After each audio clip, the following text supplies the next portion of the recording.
আপনি কি কখনো ভেবেছেন যে ৫ মিনিটের একটা আমলে জিনকে হাজির করা সম্ভব? অনেকেই হয়তো এতক্ষণে ভাবতে শুরু করে দিয়েছেন যে এটা অসম্ভব একটা ব্যাপার, কিন্তু না, সম্ভব।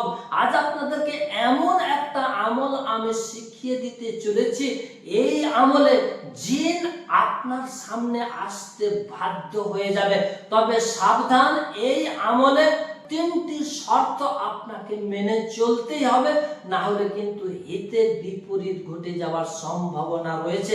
সেই ৩টি কি শর্ত, এই ভিডিওটি মনোযোগ সহকারে দেখলেই আপনি বুঝে যাবেন।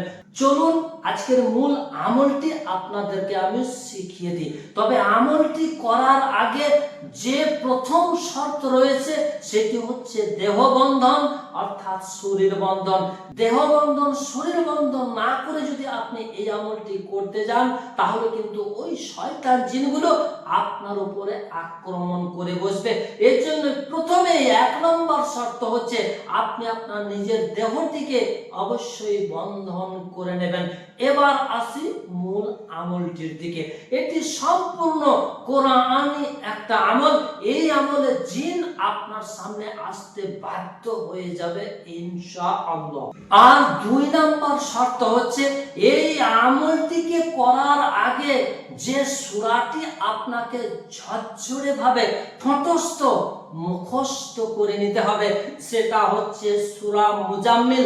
এই সূরা মুজাম্মিলটিকে প্রত্যেক দিন এশার নামাজের পরে ওই জায়নামাজেই বসে বসে একবার করে পড়ে নিতে হবে, আগে পিছে দরুদ শরীফ পাঠ করে। অর্থাৎ সূরা মুজাম্মিলটি পড়ার আগে একবার দরুদে ইব্রাহিম পাঠ করে নেবেন, সূরা মুজাম্মিলটি পড়ার পরে শেষে আবারও একবার দরুদে ইব্রাহিম পাঠ করে নেবেন।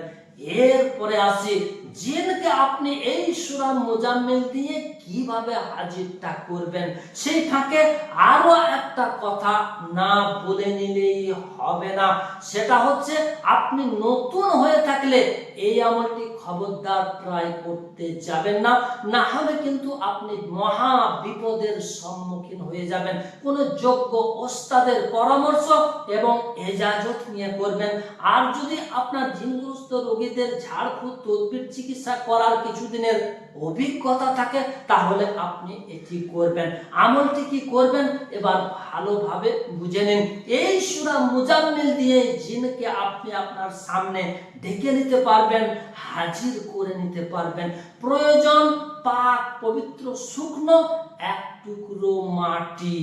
ওই মাটির টুকরোটির উপরে সম্পূর্ণ সূরা মুজাম্মিল একবার তেলাওয়াত করে পাঠ করে ওই মাটির টুকরোটির মধ্যে সজোরে একটা দম লাগিয়ে দিন। তারপর আপনি যে রোগীটার শরীরে জিনকে ডাকতে চাইছেন, হাজির করতে চাইছেন, সেই রোগীটাকে সামনে বসিয়ে নিয়ে ওই যে সূরা মুজাম্মিল পড়ে আপনি মাটির টুকরোটিতে ফু দিয়ে রেখেছেন, ওই মাটির টুকরোটি ওই রোগীটার ডান হাতের মধ্যে আপনি ধরিয়ে দিন। আর রোগীকে বলুন এইভাবে হাতটি উপরের দিকে তুলতে। রোগী যখন হাতটি এইভাবে উপরের দিকে তুলে নেবে, তখন আপনি রোগীকে বলুন চোখ বন্ধ করে নিতে। রোগী যখন চোখ বন্ধ করে নেবে, সাথে সাথে আপনি উচ্চ আওয়াজে জোরে জোরে আজান জোরে জোরে পাঠ করতে আরম্ভ করে দিন, পড়তে আরম্ভ করে দিন। দেখবেন মুহূর্তের মধ্যে জিনটি এসে ওই রোগীটার শরীরে হাজির হয়ে যাবে ইনশাআল্লাহ।